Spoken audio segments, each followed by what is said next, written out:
استقبال قبلہ، قبلے کی طرف منہ کرنا یہ نماز کے لیے شرط ہے۔ نمازی نے بلا عذر شرعی، بغیر مجبوری کے جان بوجھ کر قبلے سے منہ پھیر دیا، اگرچہ فوراً ہی قبلے کی طرف کر لیا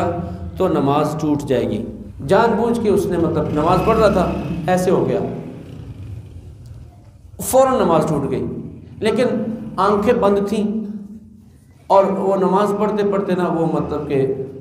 پھر گیا، بس وقت ہو جاتا ہے، پھر گیا، یا کسی نے پھیر دیا، کوئی آیا باہر سے شرارت کر دی اس نے، اور پھر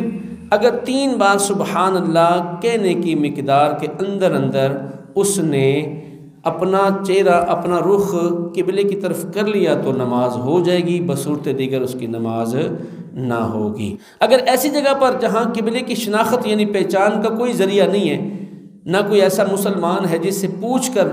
معلوم کیا جا سکے تو تحری کیجئے، یعنی اٹکل دوڑائیے کہ کس طرف ہے قبلہ، اور ایسا بہت کم ہوتا ہے۔ اب چونکہ پہلے ایسا ہوتا تھا کہ آبادیاں کم ہوتی تھیں